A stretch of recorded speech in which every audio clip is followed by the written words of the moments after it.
Hi, Jesse Zeman, Executive Director of the BC Wildlife Federation. Member update for the end of August. The rain is finally here, which is awesome. It's been a really hard couple of weeks, months, and even a hard summer as it relates to wildfire in the province. Over the last couple of weeks, there's been, hundreds of people, thousands of people actually evacuated who have lost their homes. Our thoughts go out to everyone who's been affected by wildfire. I also like to thank the folks at BC Wildfire and all the first responders for everything they've done over the last few weeks. We have been talking about this issue a lot this summer. Last summer, we were on the radio and the newspapers here, even just in the last 2 weeks, around the defunding of renewable resource management. So, we're talking about 2022 was probably the worst year in BC's history as it relates to how much of the budget was set aside to take care of this stuff. And now we need to turn our minds to what we do after the fires are managed. So in the interim, you're going to expect some area closures as Wildfire tries to get a handle on some of these fires and get some of them mopped up. Going forward, we need to get a handle on salvage logging, we need to get a handle on weeds, and we need to get a handle on road densities. And so, the province in the past has shown no leadership on that front at all.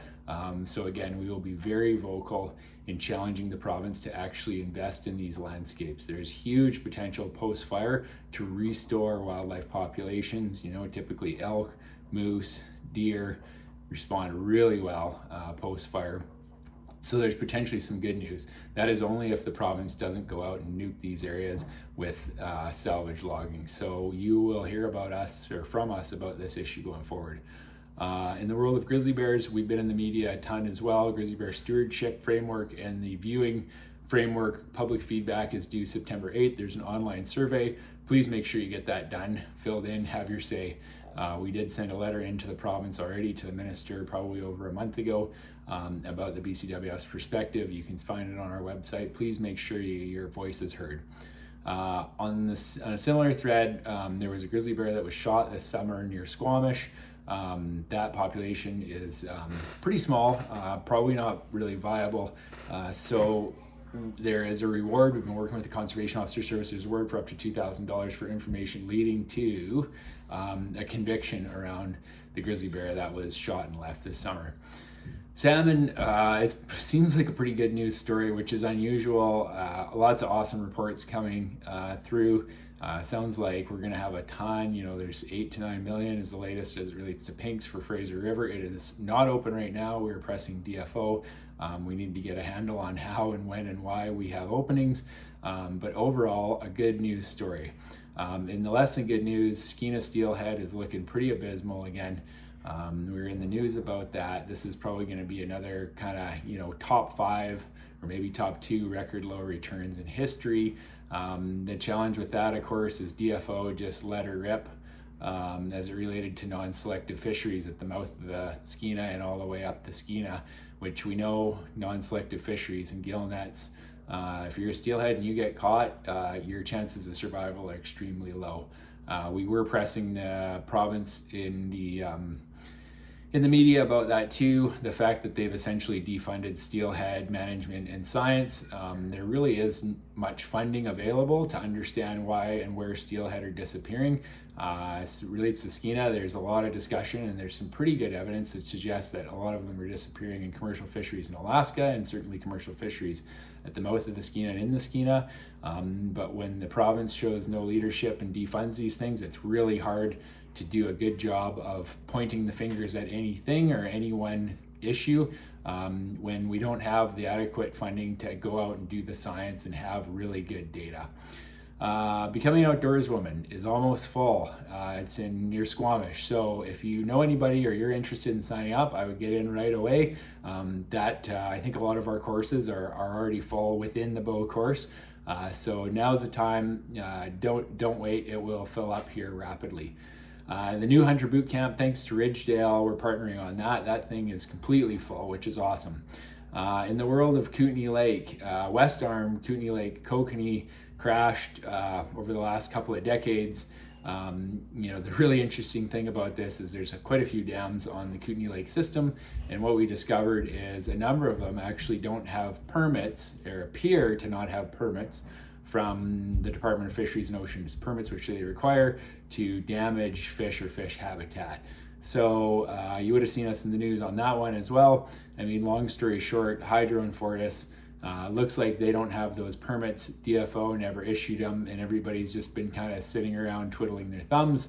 So essentially what we're asking is for the Department of Fish and Oceans to actually do their job and work with BC Hydro and Fortis to compensate, mitigate for these effects, and maybe get them into compliance. It's a strange world where we have to ask the government of Canada to actually follow its own rules. There will be more of that coming out probably in October as it relates to the province, where we've discovered the province has a bunch of rules and regulations of its own that it has not been following. So in the news, we've been in the news on Kootenay Lake, a pile. We've been in the news on grizzly bears, talking about grizzly bear stewardship, management, the reintroduction of licensed hunting, Skeena steelhead, and we've been talking about wildfires and the defunding of renewable resource management all over the province for the last few weeks and the last few months and even the last few years. So the word is getting out. We're doing our best on behalf of our membership and the public to take care of these things, to ensure that people have access to them.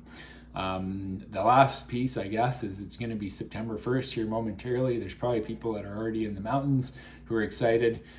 Go out, have fun. When you run into other people hunting, recognize that they're people that do the same stuff as you. So, meet them with a smile. Be thankful that they're out there, because there's people who don't like hunting. And you're way better off running into somebody who's like-minded, who enjoys what you do, who lives the same lifestyle, rather than someone who doesn't. And then the final thing I want to drive home here, I guess there's two. One is, we talked about the Kootenays and the issue with people harvesting less than 6-point bull elk. So make sure when you're out, count to 6 at least 3 times. That needs to be the mantra for people who are elk hunting in 6-point seasons. You need to count 3 times, because we cannot afford to have people making mistakes to the same magnitude that they have. And then the last one, thanks for the donations that have come in so far. The president and I are headed to Ottawa in October to get the BCWF on the federal stage. We'll be talking about salmon restoration, public access to public resources, endangered species legislation, Bill C-21, and firearms. So this is really exciting for us. It takes money to make these kind of things happen. Really appreciate all the donations that have come in, and if you can consider donating for our increased advocacy and engagement, we really appreciate it. Hope everyone has a great start to the hunting season. Everyone who's going to be out on our small lakes fishing, with this cooler weather, the fish should start to turn on, and hopefully we can get some openings for some of the fish in the Fraser now, given that we have literally millions and millions of fish.